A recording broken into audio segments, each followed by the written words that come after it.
से विवाद का कारण बने। अतः प्रियव्रत जी ने अपने रथ पर सवार होकर के इस पृथ्वी की 7 परिक्रमा की, और जब रथ से 7 परिक्रमाएं की तो रथ के पहिए जहां जहां पड़े थे वहां वहां तो गड्ढे हो गए, और उनके मध्य का भाग जो उभर करके आया था वो पृथ्वी 7 खंडों में विभाजित हो गई, और जो गड्ढे थे वो 7 महासमुद्र बने, प्रशांत सागर, हिंद सागर, अटलांटिक सागर इत्यादि। तो मैंने देखिए कल भी कहा था कि हमारी इस पृथ्वी को लाने वाले कौन थे? बरहा भगवान थे। और मैंने ये कहा था कि हमारे पास तो केवल एक खंड है इस पृथ्वी का। हमारे पास जो खंड है उसका नाम है जम्बूद्वीप।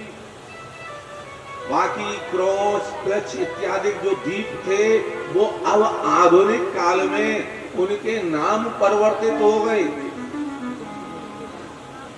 इस संसार के अंदर जो अलग अलग 7 महासमुद्रों के मध्य में जो पृथ्वी के भाग हैं, वहां के जो रहने वाले हैं उनके अनुरूप उस पृथ्वी का जो विभाजन हुआ उनके नाम परिवर्तित हो गए, लेकिन है तो सब ये हमारा ही।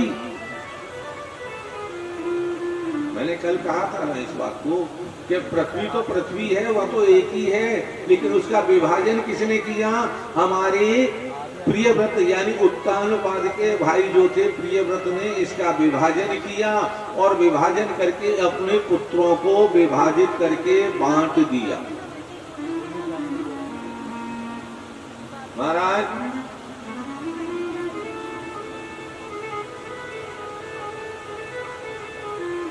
प्रियव्रत पुत्र आग्निक ने इस जम्बूद्वीप की प्रजा का पुत्र के समान पालन किया। इनके नाभि से 3 पुरुष हरिवर्ष, इलाव्रत, ब्रह्म्यक, हिरण्मयी, कुरु, भद्राज और केतुमाल नामक 9 पुत्र हुए। इन्होंने भी जम्बूद्वीप को 9 भागों में विभाजित कर दिया। इसके बाद इनकी मृत्यु के बाद मेर देवी प्रतिरूपा, उग्रदृष्टि, लता, रम्या, श्यामा, भद्रा और देववती नामक कन्याओं से विवाह। नाभि के कोई संतान नहीं हुई, अतः पुत्र कामना से यज्ञ पुरुष भगवान का यजन किया, जिससे प्रसन्न होकर के भगवान ने कहा कि मेरे समान तो कोई दूसरा नहीं, मैं ही हूं, अतः मैं स्वयं इनके यहाँ अवतार धारण करूंगा। ऐसा प्रभु ने मन में निश्चय किया, और भगवान ने स्वयं दिगंबर वेश धारण करते हुए वहां अवतार धारण किया। कुल दिगंबर वेशधारी भगवान की जय। जिनका नाम ऋषभ देव पड़ा, यहां से जैन मत का प्रारंभ हुआ है। जय जय श्री।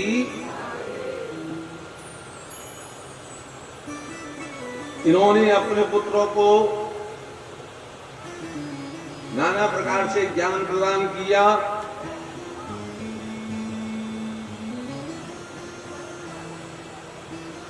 और इसके बाद स्वधाम प्रस्थान करते हुए अपने पुत्र भरत को इस पृथ्वी का राज्यभार समर्पित कर दिया।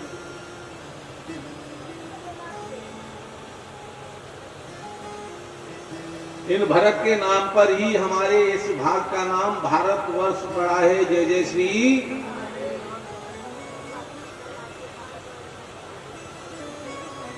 यह भी समय आने पर अपना राज्यभार अपने पुत्र को समर्पित करके वन में आकर के एक कुटिया बना करके अपना आश्रम बना करके वहां रहते हुए भगवान वासुदेव के चरणों में ध्यान लगाते हुए उनका भजन करने लगे, उनका ध्यान करने लगे। और एक ही धुन थी, क्या? राधे को नाम अनमोल बोलो राधे राधे, राधे को नाम अनमोल बोलो राधे को नाम अनमोल बोलो राधे राधे, राधे को नाम अनमोल बोलो राधे राधे। मेरा बोले राधे, मन मेरा बोले राधे, मन मेरा बोले राधे, मन मेरा बोले राधे, मन मेरा बोले राधे, मन मेरा बोले राधे, मन मेरा बोले राधे, मन मेरा बोले राधे। सांसों की धड़कन से आवाज आवे राधे राधे, राधे को नाम राधे का नाम अनमोल बोलो राधे राधे, राधे को नाम अनमोल बोलो राधे राधे।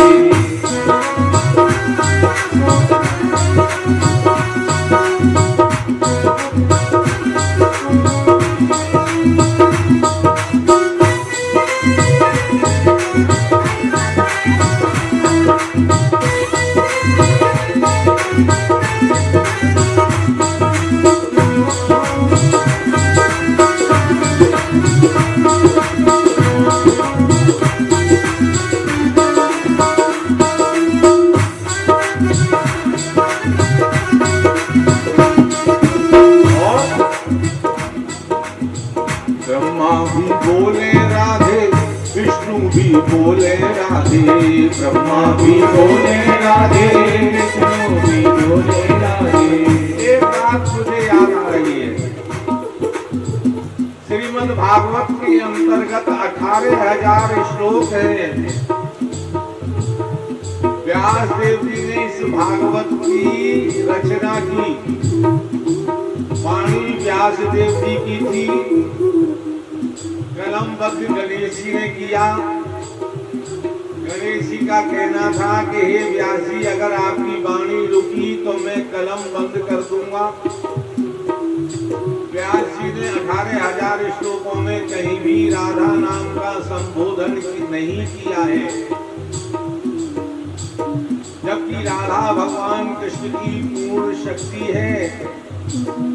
अगर भगवान को प्राप्त करना है तो हमें राधे का नाम पुकारना पड़ेगा। व्यास जी ने राधा नाम क्यों नहीं उच्चारित किया? क्योंकि अगर वो राधा नाम बोलते तो 6 माह के लिए समाधि में चले जाते। इसलिए ब्रह्म व्यास जी ने राधा का नाम उच्चारण नहीं किया है। किंतु अगर हमें श्याम को पाना है तो हमें भी बोलना पड़ेगा। क्या?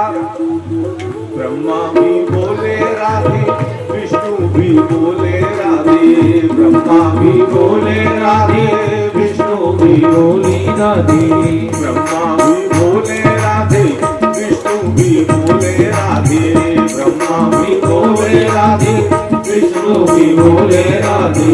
शंकर के डमरू से आवाज आवे राधे राधे, शंकर के डमरू से आवाज आवे राधे राधे, शंकर के डमरू से आवाज आवे राधे राधे, शंकर के डमरू से आवाज आवे राधे राधे। ओ राधे का नाम अनमोल बोलो राधे राधे, राधे का नाम अनमोल बोलो राधे राधे।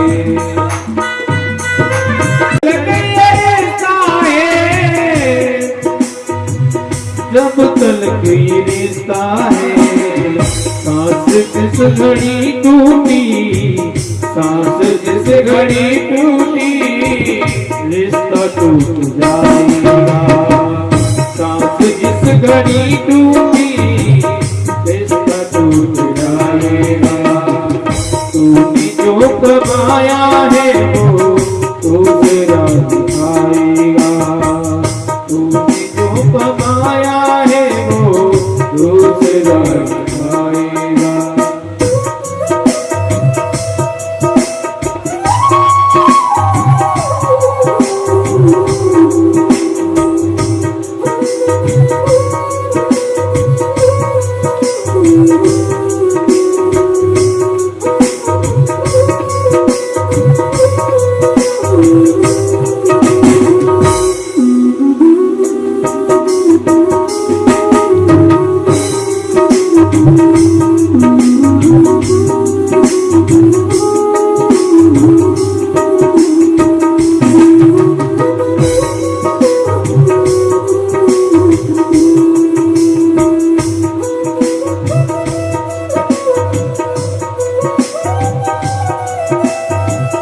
तूने सबके जख्मों पर रखा हर घड़ी मरहम, तूने सबके जख्मों पर रखा हर समय मरहम, तूने सबके जख्मों पर रखा हर घड़ी मरहम, तूने सबके जख्मों पर रखा हर घड़ी मरहम। कहते हैं इस दुनिया में अनेकों जरूरतमंद मिलते हैं, दुनिया में अनेकों जरूरतमंद मिलते हैं, काम के लोग कुछ चंद मिलते हैं। जब काम पड़ता है अपनों से प्यारे तो अपनों के ही दरवाजे उस वक्त बंद मिलते हैं। तूने सबके जख्मों पर रखा हर घड़ी मरहम, तूने सबके जख्मों पर रखा हर घड़ी मरहम। बाद मरने के तुझको, बाद मरने के तुझको कोई ना रख पाएगा, बाद मरने के तुझको कोई ना पाएगा। तूने जो कमाया है दूसरा खाएगा।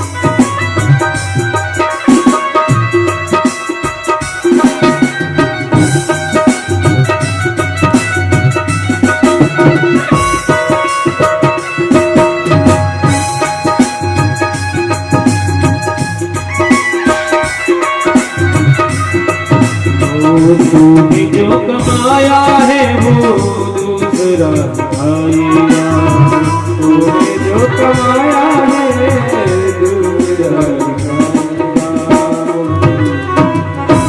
जय जय श्री राधे। एक बार की बात है, राजा रघुगण कपिल मुनि के आश्रम में ज्ञान प्राप्त करने के लिए जा रहे थे। पालकी को उठाने के लिए एक व्यक्ति की कमी थी।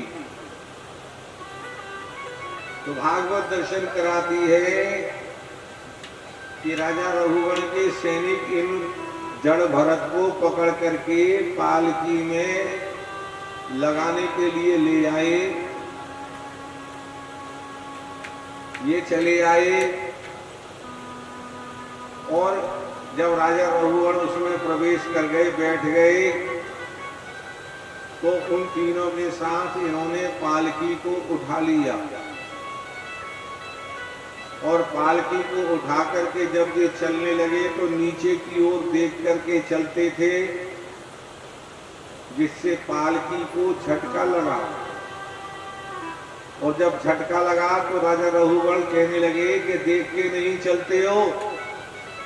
तो वो तीनों कहने लगे, बोले महाराज हम तो सही ढंग से चल रहे हैं, मगर हमारे साथ ये जो चौथा व्यक्ति है ये नहीं सही चल रहा है।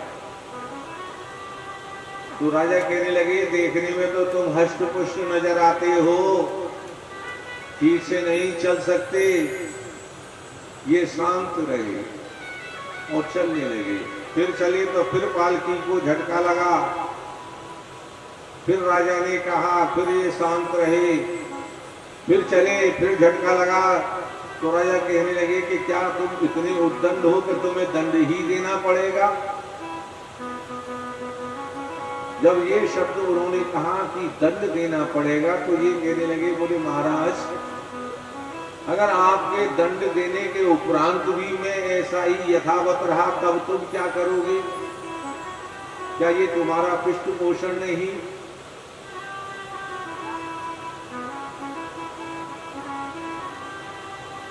हे राजन, तुम जिस पृथ्वी के अधिपति अपने आप को समझते हो, तुम कहते हो कि मैं इस पृथ्वी का स्वामी हूं, तो शायद ये तुम्हारी भूल है। हम इस पृथ्वी के मालिक बनते हैं, लेकिन जब हम यहाँ से शरीर को त्याग करके जाते हैं तो ये पृथ्वी हमारे ऊपर हंसती है और कहती है कि देख तू मुझको अपना स्वामी समझता था, मैं तो यही हूं और तू जा रहा है।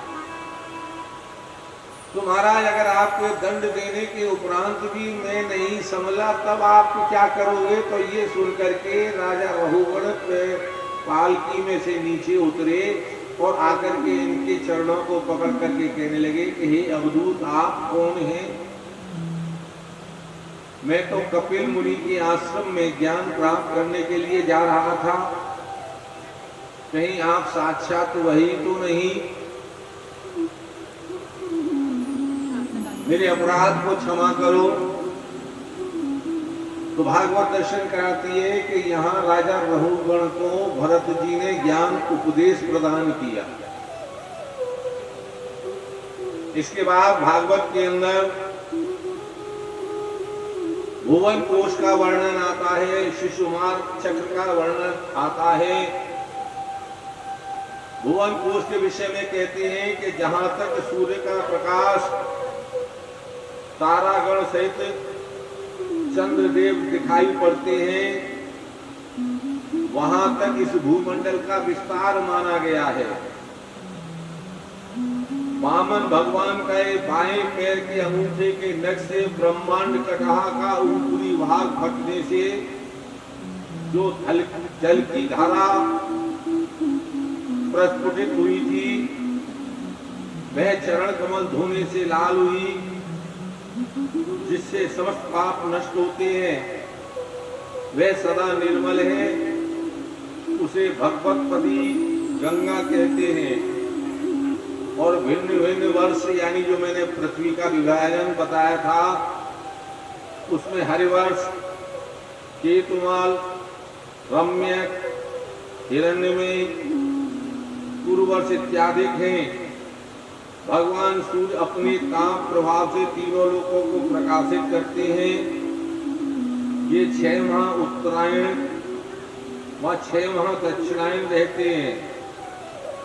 सूर्य से 1 लाख योजन की दूरी पर चंद्रमा स्थित है। ये शिशु हिरण में ही आसक्ति होने के कारण जब इन्होंने अपने शरीर को त्यागा तो अगला जन्म इनका हिरण की योनि में ही हुआ। जय जय श्री। मैंने आपसे अभी कहा था कि अंत में हमारी जहां मति होती है, हमको वही गति की प्राप्ति होती है। हिरण की योनि में जब इनको जन्म हुआ तो इनको पूर्व जन्म का सारा वृतांत याद रहा और सारा वृतांत याद होने के कारण ये वहीं उसी आश्रम के पास घूमते रहते थे, भ्रमण करते रहते थे। इसके बाद भागवत दर्शन कराती है कि जब इन्होंने हिरण की योनि को त्यागा तो उसके बाद इनका अगला जन्म एक ब्राह्मण कुल में हुआ। और ब्राह्मण कुल में जब इनका जन्म हुआ तो इन्हें अपने पूर्व जन्म का सारा वृतांत याद था, इसलिए ये जड़वत हो गए। संसार में 2 ही सुखी हैं, या तो गुणातीत या जड़। बाकी सुखी कोई नहीं है, क्योंकि पैसा बिन निर्धन दुखी और तृष्णा बिन धनवान, सुखी ना पाया कोई जगत में, सब जग दीना छान। कोई सुखी नहीं है संसार में। कितना भी प्राप्त हो जाए तो भी भूख कभी शांत नहीं होती, क्षुधा कभी शांत नहीं होती। सुबह हमें क्षुधा सताती है, हम भोजन कर लेते हैं और बड़े संतुष्ट हो जाते हैं कि हमने भोजन कर लिया, लेकिन उपनयन संस्कार इत्यादि किया, गायत्री मंत्र का इनको ज्ञान दिया, इन्हें कोई प्रयोजन नहीं था। कुछ समय के उपरांत इनके पिता अपने शरीर को त्याग जाते हुए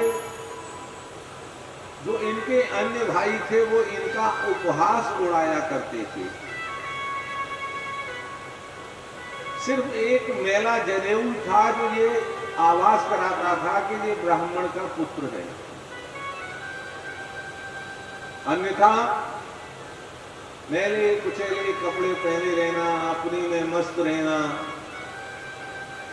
लोगों की बेगार करना, अगर कुछ मिल गया तो ठीक, नहीं मिला तो ठीक। इनके भाई कहते थे किसी ने द्विपद पशु देखा है, दो पैरों का जानवर किसी ने देखा है, और इनकी ओर इशारा कर दिया करते थे। अर्थात इनका उपहास करते थे, मगर इनको उस उपहास से कोई प्रयोजन नहीं था।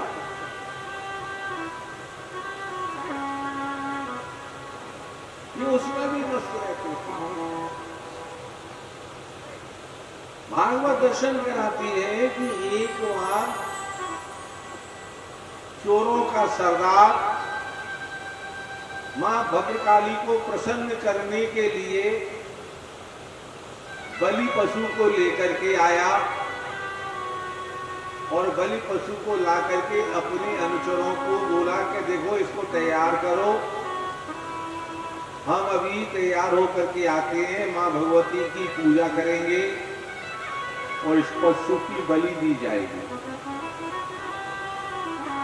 इतना कहकर के चोरों का सरदार वहां से चला गया।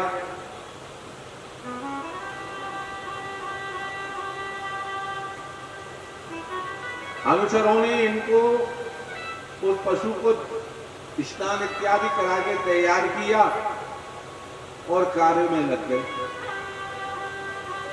तभी वो पशु अवसर पाकर के वहां से निकल जाता हुआ जय जय श्री। जब अनुचरों ने उस पशु को वहां नहीं देखा तो भयभीत होने लगे, बोले सरदार आएंगे पूछेंगे तो हम क्या जवाब देंगे। बोले सरदार के आने से पहले ही हमें व्यवस्था करनी चाहिए। तो चारों ओर दौड़ने लगे। अब कहीं कोई पशु तो नजर आया नहीं, मगर इनको हृष्ट पुष्ट देख करके, बलि योग्य देख करके, क्योंकि बलि योग्य वो होता है जो अंग भंग ना हो किसी प्रकार से, तो इनको हर प्रकार से योग्य देख करके और वह चोर इनको पकड़ करके लाए और ला करके स्नान इत्यादि कराया और बस इत्यादि इनको धारण करा करके बलि के लिए तैयार कर दिया। जय जय श्री, जय जय श्री जी। अविचल शांत खड़े हुए थे। जब चोरों का सरदार वहां आया अपने पुरोहित के साथ, तो भी इनके मन में किंचित भी भय नहीं था।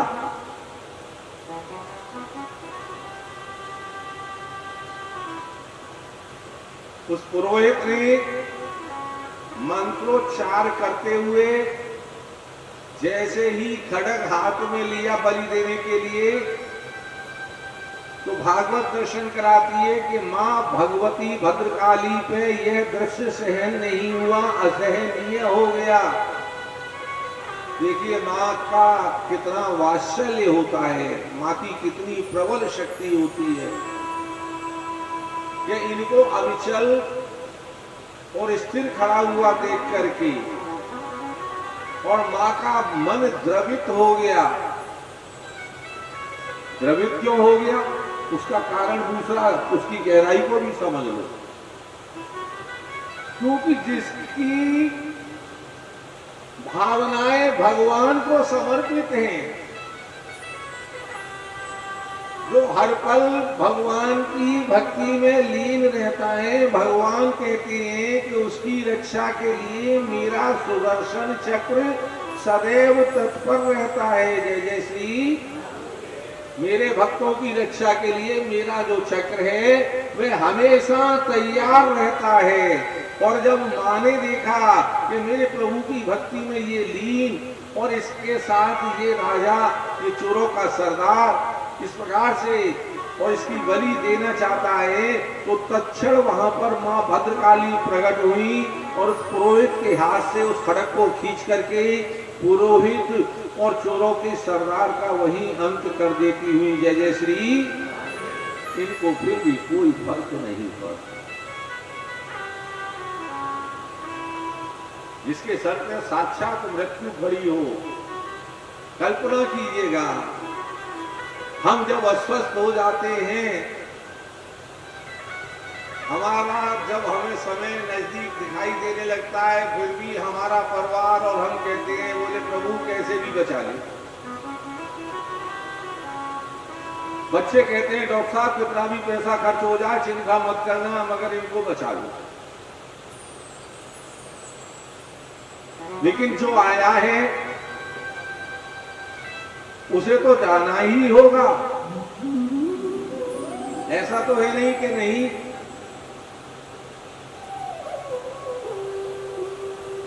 एक महात्मा नदी में ऐसे ही स्नान कर रहे थे। अनायास उन्होंने देखा कि एक बिच्छू जल के अंदर बहते हुए जो भंवर पड़ रही थी उस ओर जा रहा है। बिच्छू,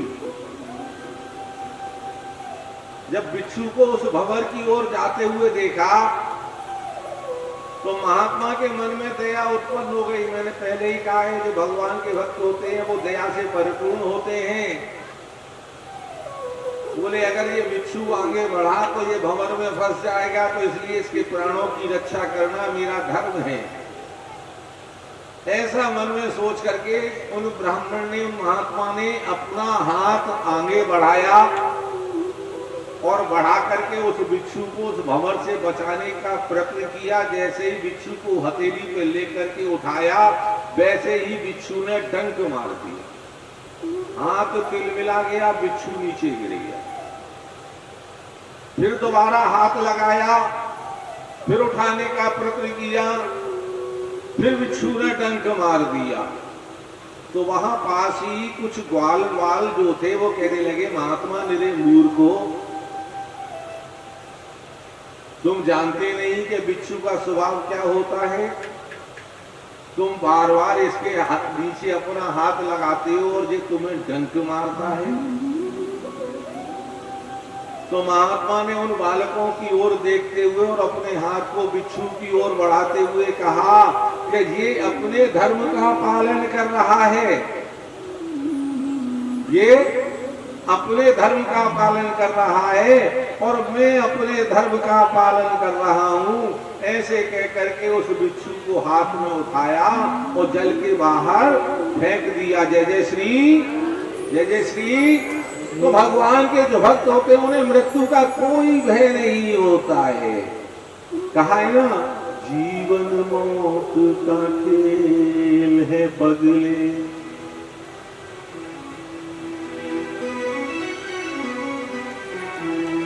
जीवन मौत का खेल है पगले, काहे रोना धोना रे।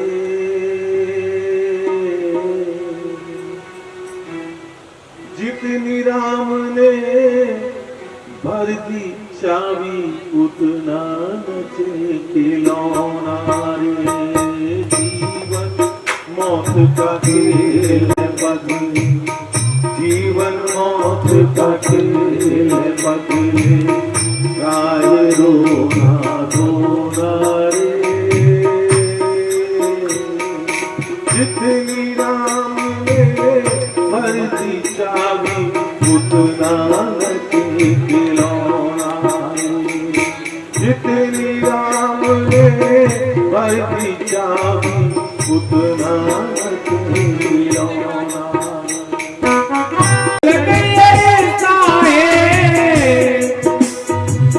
जब कल की रिश्ता है सांस किस घड़ी टूटी सांस जिस घड़ी टूटी रिश्ता टूट जाएगा सांस जिस घड़ी टूटी रिश्ता टूट जाएगा तूने जो कमाया है वो तो तेरा दिखाएगा तूने जो कमाया है वो दूसरा दिखाएगा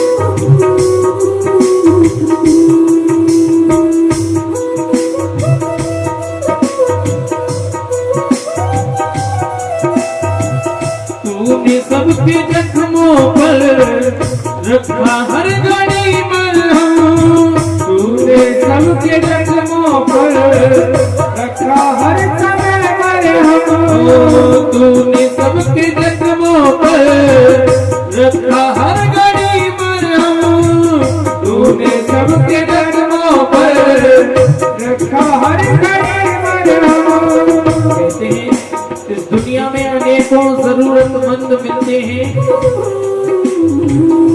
दुनिया में अनेकों जरूरतमंद मिलते हैं काम के लोग कुछ चंद मिलते हैं जब काम पड़ता है अपनों से प्यारे तो अपनों के ही दरवाजे उस वक्त बंद मिलते हैं तूने सबके जख्मों पर रखा हर घड़ी मरहम तूने सबके जख्मों पर रखा हर घड़ी मरहम बाद मरने के तुझको बाद मरने के तुझको कोई ना रख पाएगा बाद मरने के तुझको कोई ना पाएगा तूने जो कमाया है दूसरा खाएगा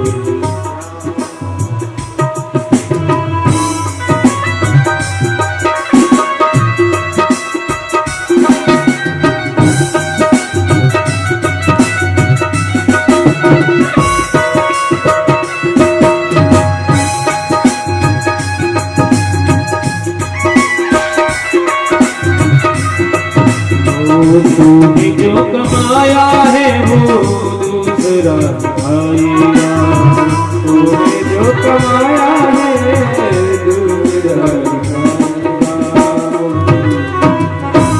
जय जय श्री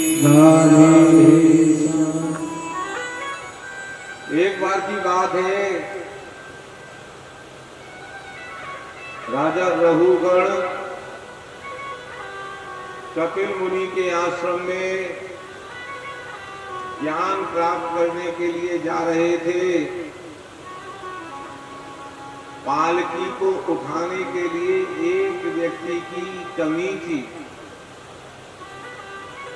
तो भागवत दर्शन कराती है कि राजा रघुगण के सैनिक इन जड़ भरत को पकड़ करके पालकी में लगाने के लिए ले आए। ये चले आए और जब राजा रघुगण उसमें प्रवेश कर गए, बैठ गए, तो उन तीनों के साथ इन्होंने पालकी को उठा लिया और पालकी को उठा करके जब ये चलने लगे तो नीचे की ओर देख करके चलते थे, जिससे पालकी को झटका लगा। और जब झटका लगा तो राजा रघुगण कहने लगे कि देख के नहीं चलते हो। तो वो तीनों कहने लगे, बोले महाराज हम तो सही ढंग से चल रहे हैं, मगर हमारे साथ ये जो चौथा व्यक्ति है ये नहीं सही चल रहा है। तो राजा कहने लगे, देखने में तो तुम हष्ट पुष्ट नजर आते हो, ठीक से नहीं चल सकते, ये शांत रहे। और चलने लगे। फिर चले तो फिर पालकी को झटका लगा। फिर राजा ने कहा, फिर ये शांत रहे। फिर चले, फिर झटका लगा। तो राजा कहने लगे कि क्या तुम इतने उद्दंड हो कि तुम्हें दंड ही देना पड़ेगा। जब ये शब्द उन्होंने कहा कि दंड देना पड़ेगा, तो ये कहने लगे, बोले महाराज अगर आपके दंड देने के उपरांत भी मैं ऐसा ही यथावत रहा तब तुम क्या करोगे? क्या ये तुम्हारा पृष्ठ पोषण नहीं?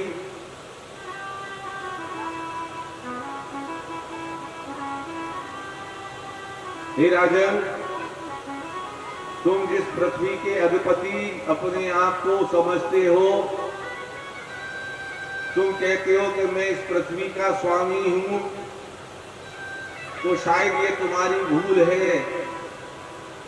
हम इस पृथ्वी के मालिक बनते हैं, लेकिन जब ये हम यहाँ से शरीर को त्याग करके जाते हैं तो ये पृथ्वी हमारे ऊपर हंसती है और कहती है कि देख तू मुझको अपना स्वामी समझता था, मैं तो यही हूं और तू जा रहा है। तो महाराज अगर आपको दंड देने के उपरांत भी मैं नहीं संभला तब आप क्या करोगे? तो ये सुन करके राजा रघुगण पालकी में से नीचे उतरे और आकर के इनके चरणों को पकड़ करके कहने लगे कि हे अवधूत, आप कौन हैं? मैं तो कपिल मुनि के आश्रम में ज्ञान प्राप्त करने के लिए जा रहा था, कहीं आप साक्षात वही तो नहीं? मेरे अपराध को क्षमा करो। तो भागवत दर्शन कराती है कि यहाँ राजा रघुगण को भरत जी ने ज्ञान उपदेश प्रदान किया। इसके बाद भागवत के अंदर भुवन कोश का वर्णन आता है, शिशुमार चक्र का वर्णन आता है। भुवन कोश के विषय में कहते हैं कि जहां तक सूर्य का प्रकाश तारागण सहित चंद्रदेव दिखाई पड़ते हैं, वहां तक इस भूमंडल का विस्तार माना गया है। वामन भगवान का बाएं पैर के अंगूठे के नख से ब्रह्मांड कटहा का ऊपरी भाग फटने से जो जल की धारा प्रस्फुटित हुई थी, वह चरण कमल धोने से लाल हुई, जिससे समस्त पाप नष्ट होते हैं। वह सदा निर्मल है, उसे भगवतपदी गंगा कहते हैं। और भिन्न भिन्न वर्ष यानी जो मैंने पृथ्वी का विभाजन बताया था, उसमें हरिवर्ष, केतुमाल, रम्यक, हिरण्यमय, पूर्ववर्ष इत्यादि हैं। भगवान सूर्य अपने ताप प्रभाव से तीनों लोकों को प्रकाशित करते हैं। ये 6 माह उत्तरायण व 6 माह दक्षिणायन रहते हैं। सूर्य से 1 लाख योजन की दूरी पर चंद्रमा स्थित है। ये शिशुमार चक्र है। इसको विस्तार से हम लोग समझाएं तो असंभव है। आज जो वैज्ञानिक रिसर्च करते हैं वो रिसर्च जो करते हैं हमारे संत मुनि, हमारे व्यासी ने, ये सब पहले ही बखान हमारी भागवत में किया हुआ। कौन सा ग्रह किस ग्रह से कितने योजन की दूरी पे है, उसका कैलकुलेशन यानी गणना करते हैं ये कि हमें इतने किलोमीटर जाना है और जाकर के वापस आना है। उस गणना के अनुसार ही ये अपने यंत्रों को भेजा करते हैं। ये कटु सत्य है। जय जय श्री, जय जय श्री। तो सूर्य से 1 लाख योजन पर चंद्रमा, चंद्रमा से 3 लाख योजन की दूरी पर 28 नक्षत्र व चंद्रमा से उत्पन्न पुत्र बुध का वास है।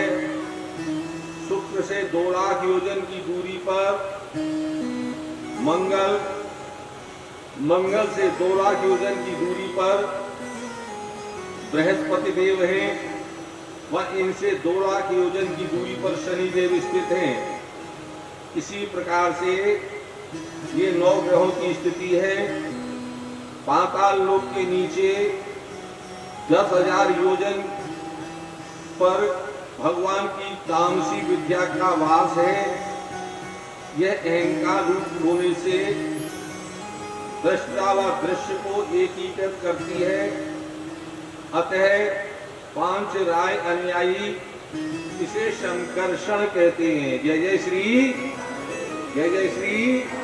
ये शिशुमार चक्र भुवन कोश का मैंने सारांश आपको प्रस्तुत किया है, क्योंकि इसके विस्तार में हम लोग जाएंगे, आप समझ नहीं पाएंगे। इसके बाद में भागवत जी के अंदर जो आता है चरित्र, वो एक महापापी पातकी अजामिल का चरित्र आता है। और अजामिल के चरित्र में जो दर्शन है, वो दर्शन हमें ये ज्ञान देता है कि जिस समय हमारा अंतिम समय होता है, उस समय हमारे एक तरफ भगवान श्री हरि के पार्षद रहते हैं और एक तरफ यम के पार्षद रहते हैं। जय जय श्री।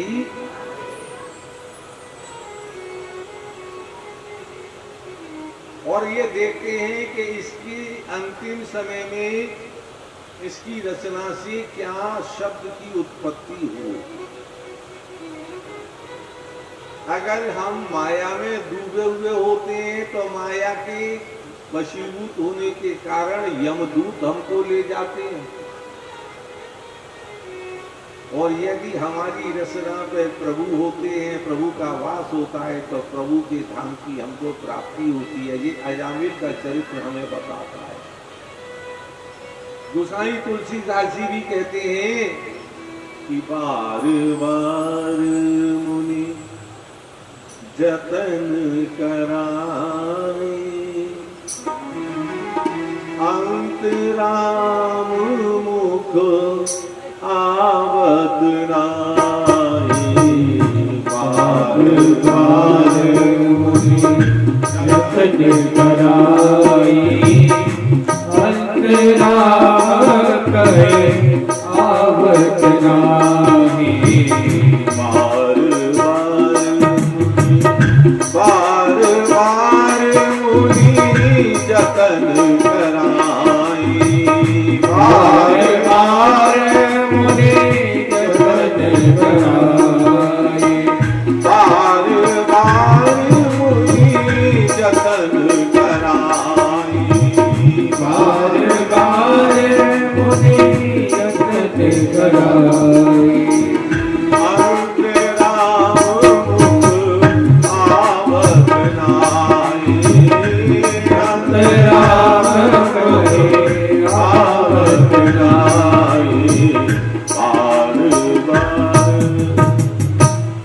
बार बार कहते हैं राम बोल, राम बोल, राम बोल, लेकिन अंत में राम का नाम हमारी जिह्वा पर नहीं आता।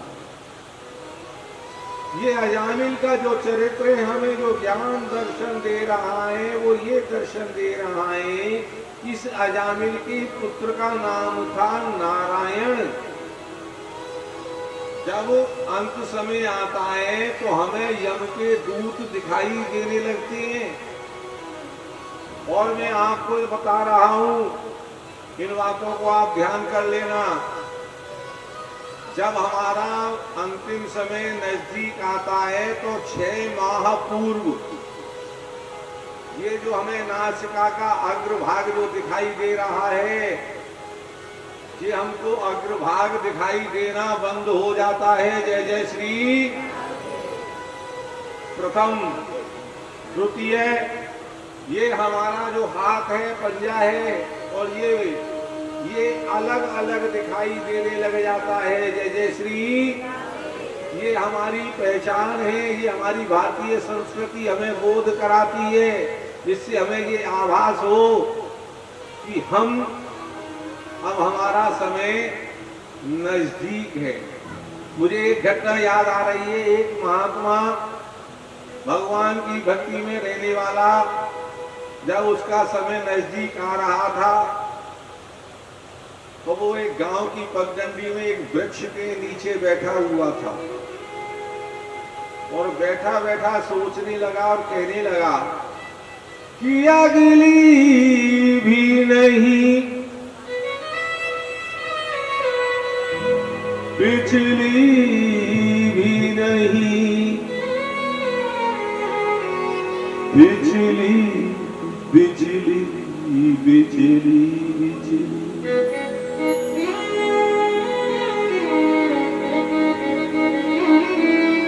मत चलते सिपैया से नैन लड़ा, तू चली जा चली जा चली जा चली। गांव की 3 पनिहारिनें पानी भरने जा रही थी।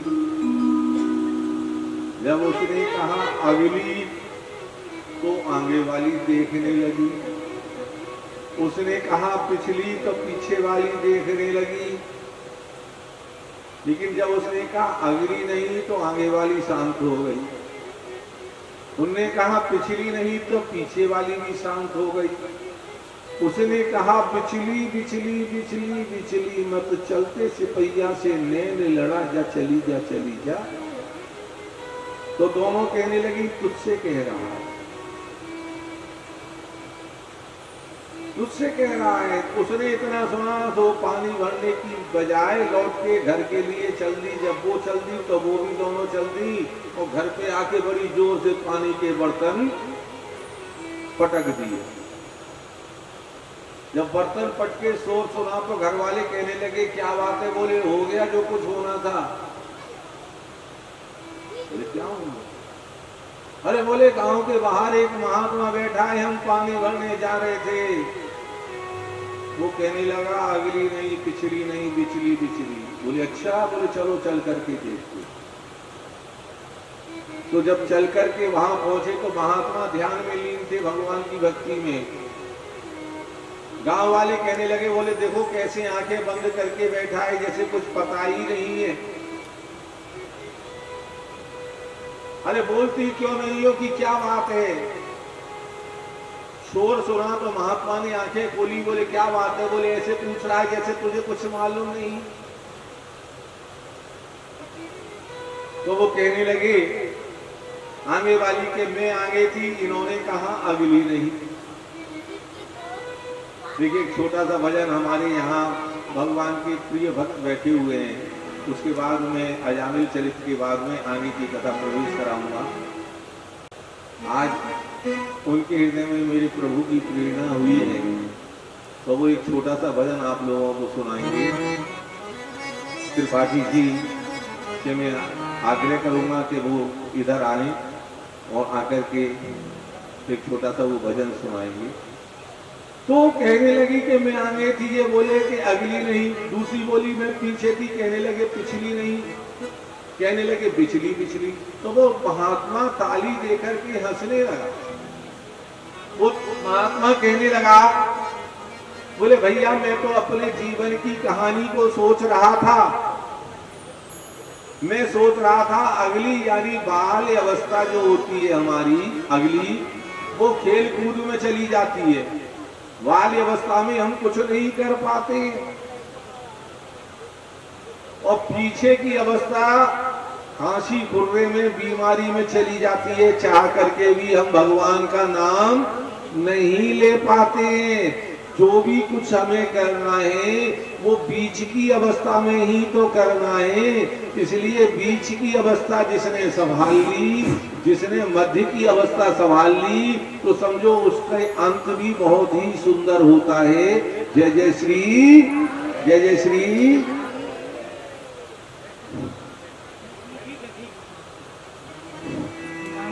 महाराज जी की अनुकंपा से, उनके आदर से मैंने आपसे रिक्वेस्ट की तो उन्होंने कहा बहुत अच्छी बात है, तो हम उनको वो करते हैं, महाराज जी की नमन करते हैं। ये छोटा सा भजन है और वो भागवत का ही भजन आता है, तो उसके कारण सुनिए आप।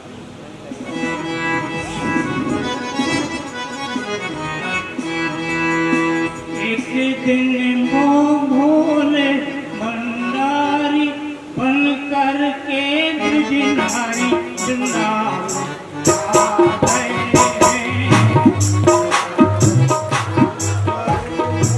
एक दिन भोले भंडारी बन करके ब्रजनारी वृंदावन आ गए हैं।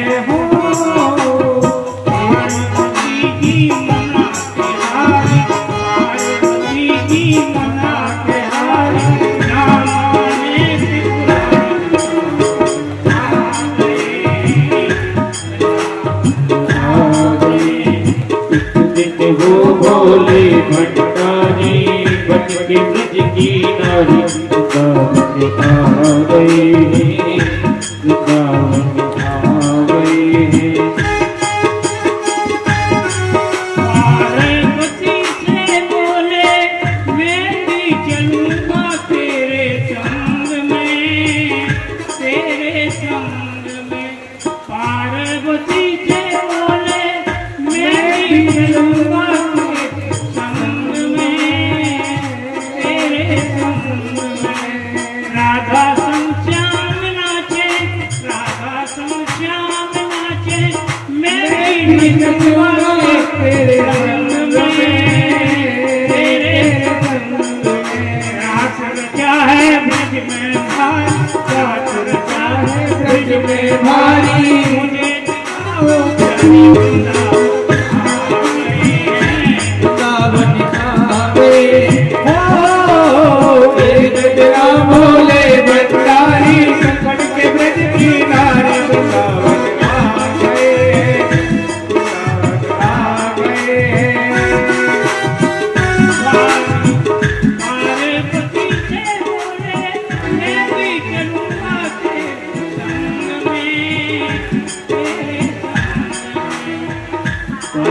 पार्वती से बोले हो मैं भी चलूंगा तेरे संग में, हाय तेरे संग में।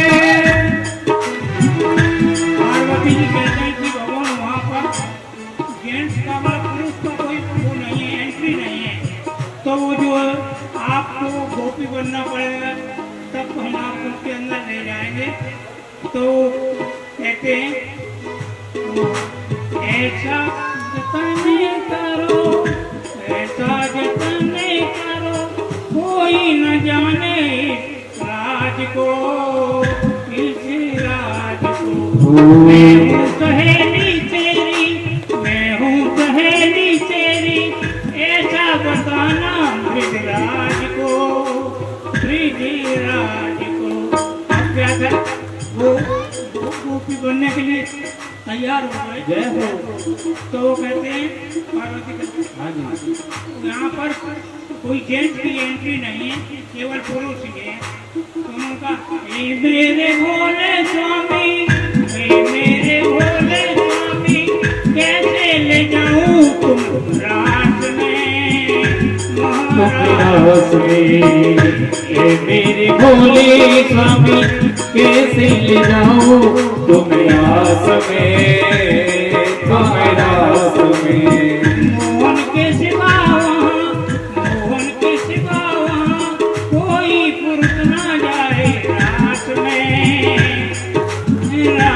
मोहन के सिवा वहाँ कोई पुरुष ना जब रास में महारास में।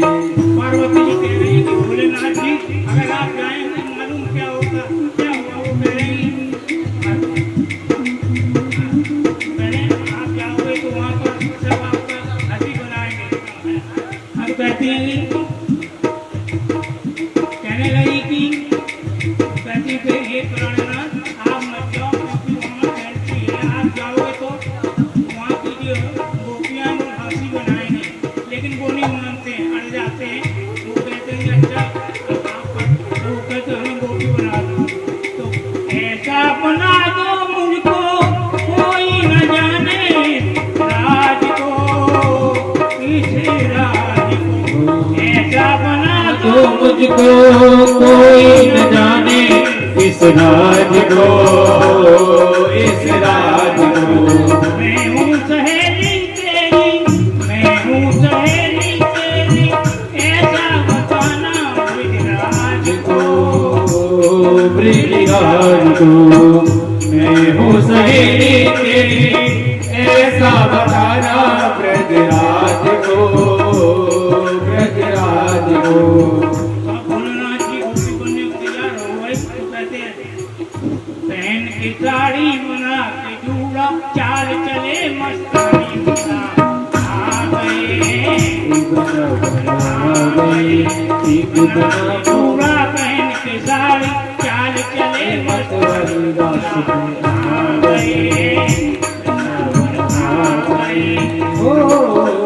एक दिना बोले भंडारी बन के ब्रज की नारी आ गए, आ गए। अब जब गोपी बन गए तब तो उनका अंदर जाना तो था ही।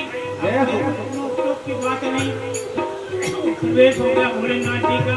तो देखा मोहन ने जब, देखा मोहन ने जब समझ गए सब राज रे, सब राज रे। मोहन ने सब समझ गए हैं, सब राज रे, सब राज रे। ऐसी बनाई बंसी, ऐसी बजाई बंसी, सुध बुध भूले बोले नाथ रे, बोले नाथ रे। ऐसी बजाई बंसी, सुध बुध भूले भोलेनाथ रे, भोलेनाथ रे। तो क्या हुआ जब उन्होंने बंसी बनाई सब झूमने लगे। तो उसी में भोलेनाथ जी नृत्य कर रहे हैं। तो कैसे सर से सड़क गई जब साथ, सर से सड़क गई जब साथ, मुस्काए बनवाई आ गए। एक दिन वो भोले बनवाई बन के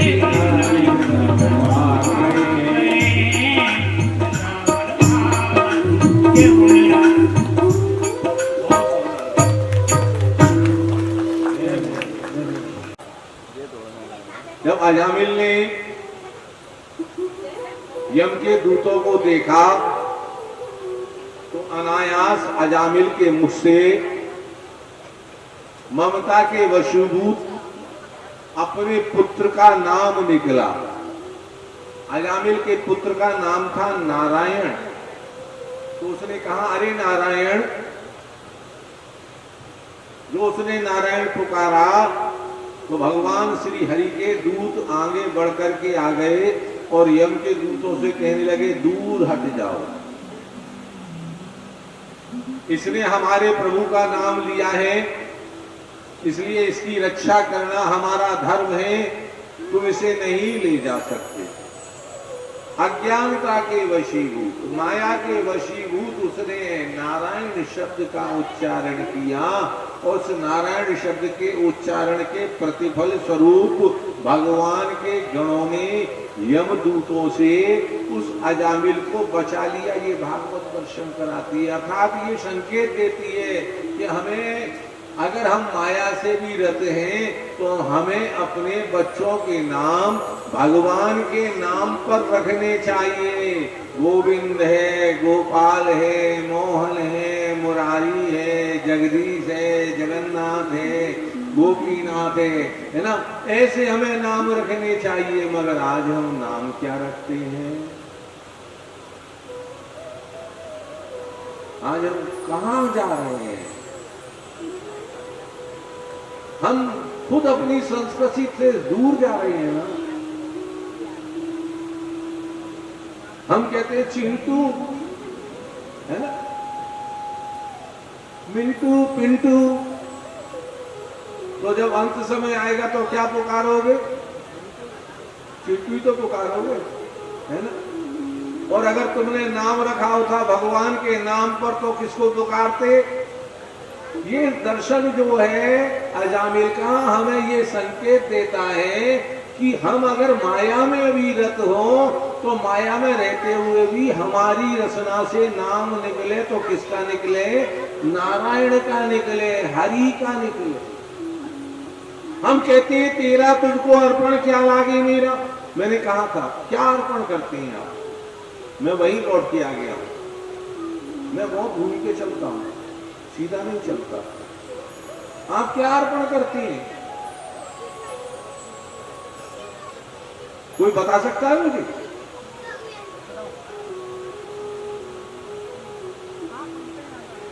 अब मैं आपको बताता हूं कि हमें क्या अर्पण करना चाहिए, हम क्या अर्पण करते हैं।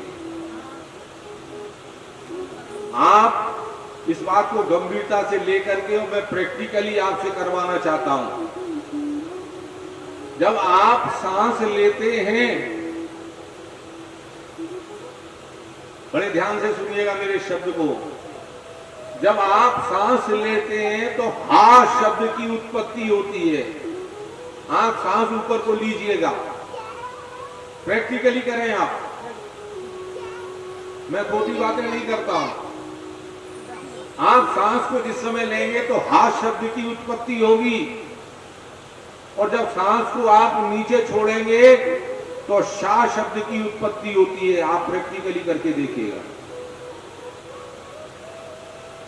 और जब हम बार बार सांस लेते हैं तो हमारी सांस की प्रतिक्रिया के द्वारा भगवान का जो प्रथम अवतार है, जिसको हम कहते हैं हंस अवतार,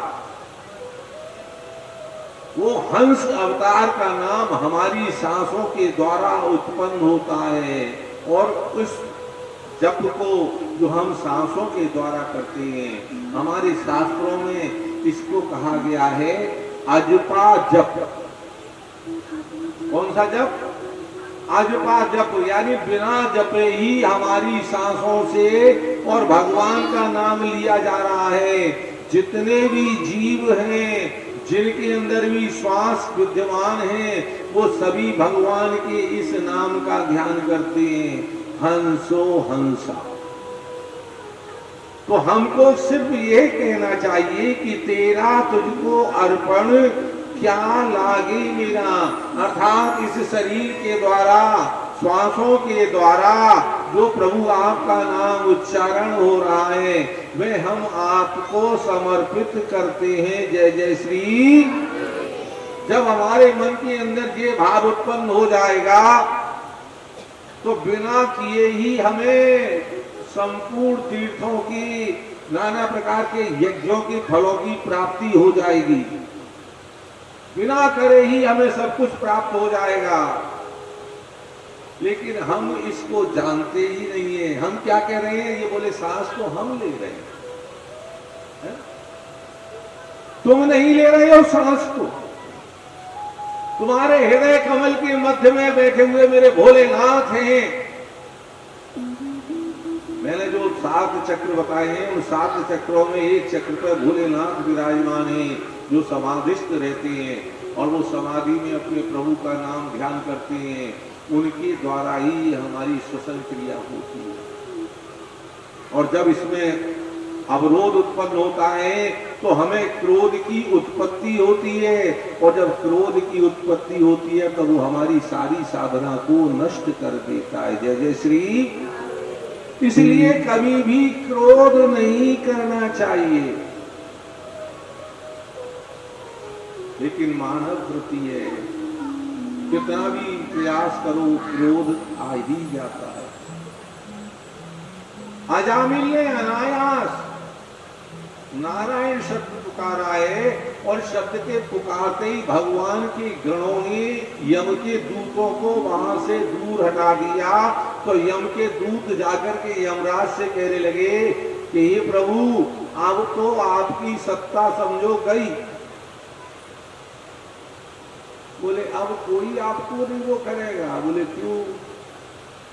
बोले आपने उस अजामिल को लेने के लिए भेजा था, तभी पीत वस्त्र बलकल वस्त्र धारण किए हुए मकराकृति कुंडलों से अलंकृत बड़े तेजोमयी स्वरूप से